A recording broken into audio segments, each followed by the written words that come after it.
నీ కడుపు పెద్ద ఆఫీసర్ కాదు గనగనగన గంటలు కొడతాను పోతేలో కూర్చోగలవా ఎక్కడ నచ్చినప్పుడు కూర్చోగలవా అమ్మాయికు నువ్వు అమ్మాయికు నువ్వు అమ్మ అంటే నేను దాచాన్ని వస్తాను చూడు ఇంకో అమ్మ అంటే నీకు అయిపోయినా ఎందుకంటే ఎందుకంటే నీ అమ్మ అనుకుంటాను అమ్మా ఎప్పుడు నీ దగ్గర కట్టి నేను తరం అడిగినా ధాన్యం అడిగినా పప్పులు అడిగినా పదారం అడిగినా వృక్షాము చేయనని మొట్టతోటి మొరీలు పట్టుకొని తాటతోటి పదారం పట్టుకొని 7 తాజోలు వచ్చి దానం పెడతానండి అమ్మా నేను తాజోల చేత దానం పట్టలే ఇంటి దొరసారి రావాలి ఇంతైన మంచిదే ఇంత సొంతైన మంచిది ఒక్క మాట అన్నా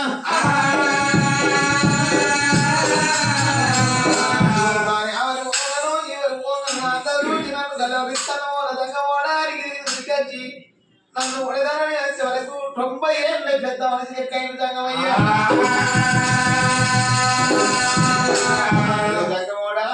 ఇవాళ పరుసు మాటలు మాట్లాడినామంటే అమ్మా నీ కొడుకులేంతమని తల్లి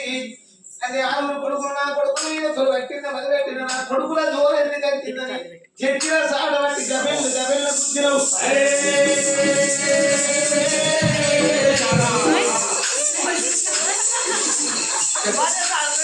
నా కొడుకుల గురించి అయ్యా ముసలి కుక్క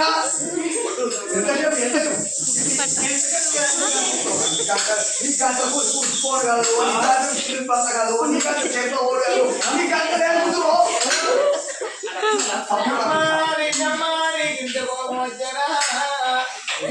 లంగమని వేసిండు నన్ను వచ్చిన ముక్తారని సాత పక్క బంగారుగా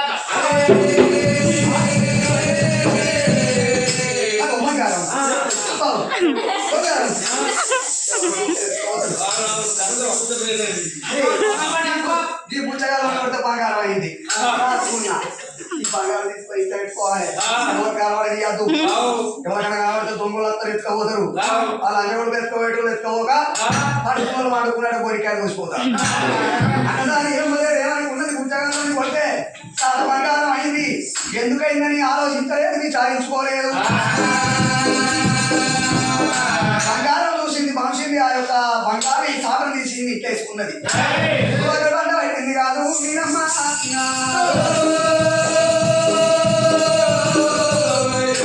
రంగమని చూసింది యోగ పంట పట్టింది మారు మారు దెబ్బలు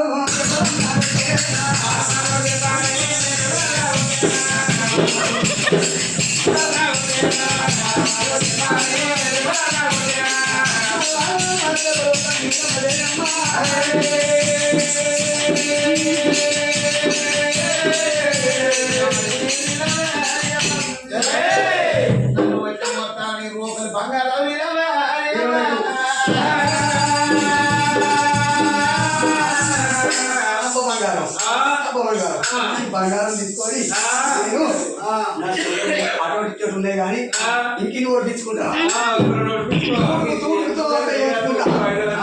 తూడుతో వేసుకుంటా బెజ్జానికి బెడెత్తు ఉయ్యారం చందారం కుమారం సంగడారం బొందరం బొక్క వేసుకున్నా బంగారం అన్నవాడి ఈ రోగంతో తీసింది ఇంకా పెట్టుకున్నది ఆ సారతోడి వస్తే సార బంగారం అయింది రోగంతో రోగం బంగారం అయింది